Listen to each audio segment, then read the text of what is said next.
will be removed from the fleet next year when the 787s come into the fleet.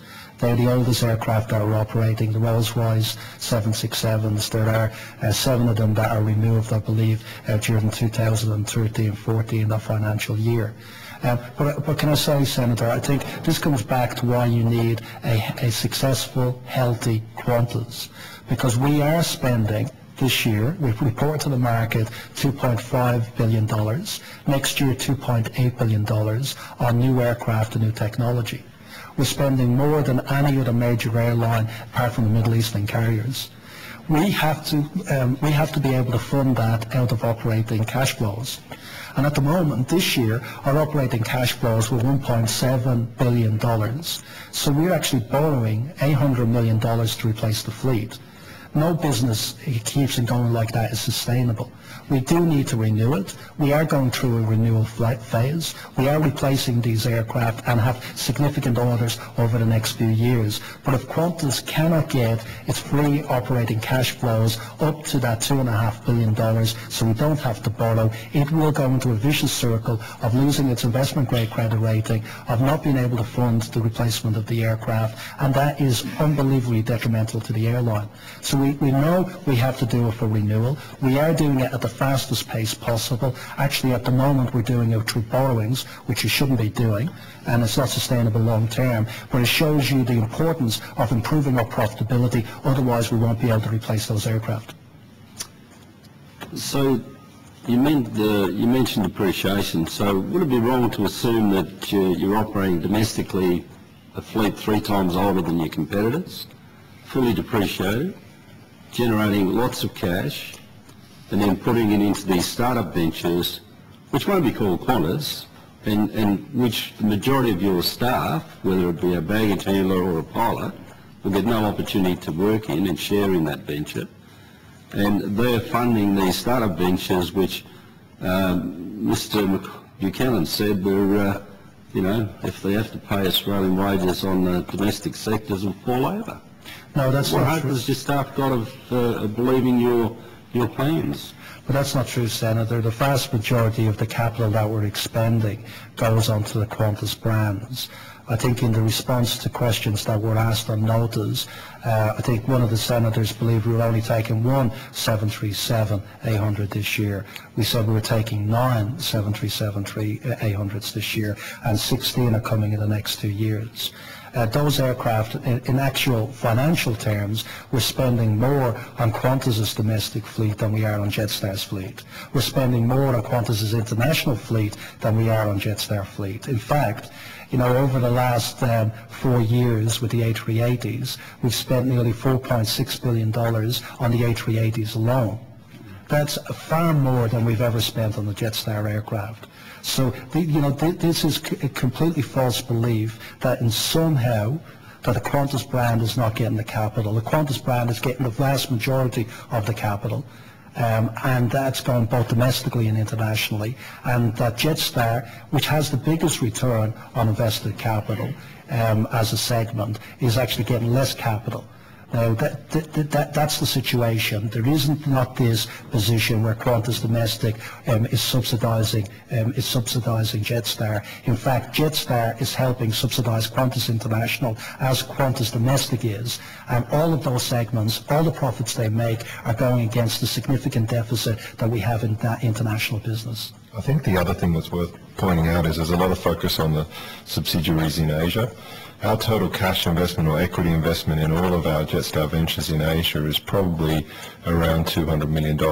And when you think about the cost of one A380, which is in excess of $300 million, it puts into perspective where's the capital going, where's the $2.5 or $2.8 billion a year that Alan talked about going.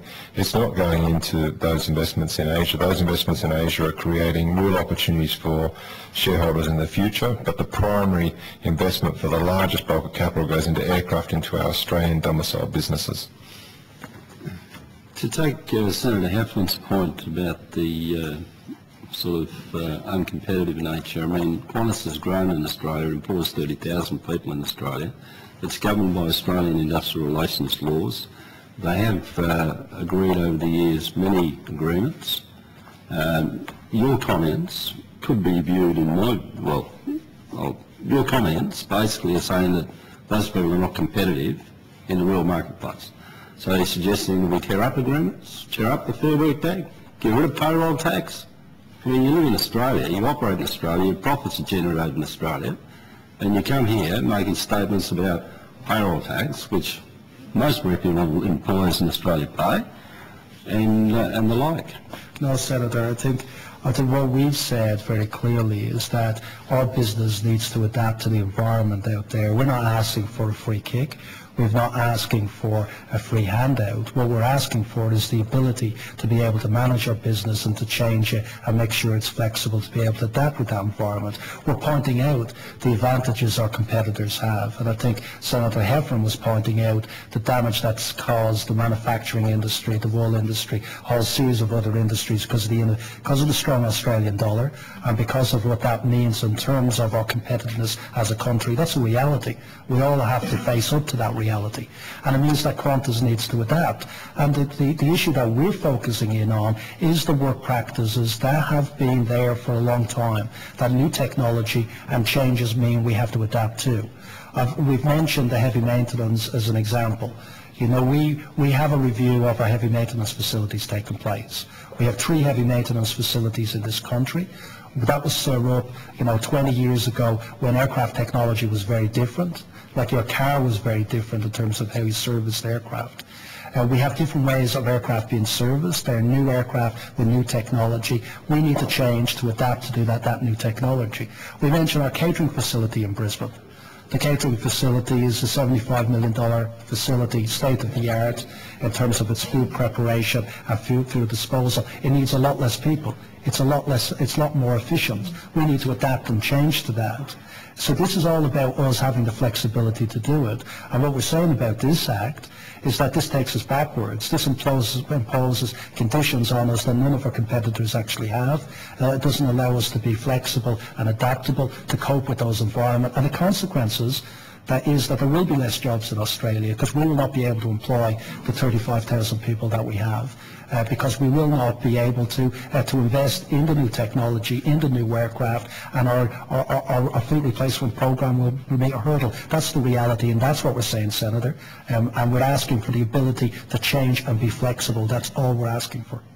And talking about the competitive differentials, I mean, we shouldn't stick our head in the sand. We should be able to freely talk about the differences between ourselves and our international competitors. We're not asking for a handout on any of those items. We're just merely saying these are the operating parameters that we operate in and the differences that we have to compete with versus our international competitors. So not only do we have to get all of our labour practices efficient in their own right, we've got these added additional competitive pressures that exist. And you come to the Senate committee with the opening statement that if you don't get your own way, you'll remove yourself from Cairns or Darwin. Well, Cairns and Darwin Airport will survive after Jetstar go. I mean, that's the reality of it. You went there and took somebody else's business. If you go, someone else will come in and take that business up. Tourism won't stop because Jetstar doesn't fly. So I find it offensive that you do probably take the Ryanair business model of threatening to withdraw from services in the first opening line of your gambit. I mean, basically there's a process going on here which will take its course in Parliament. It's not likely to, given the divergent views around here, to be all that threatening to Qantas. But you come in here in the first opening stand that you take, is we don't get our own way, we're out of Cairns, we're out of Darwin. Well, I'm sorry, Senator, that you've interpreted it that way, because Well, that that's was what you said. No, what I'm saying is I made it very clear what the consequences of the changes to the Act were. I thought that was the reason that we were asked to the committee to be actually completely open, transparent, and very clear on the implications of this.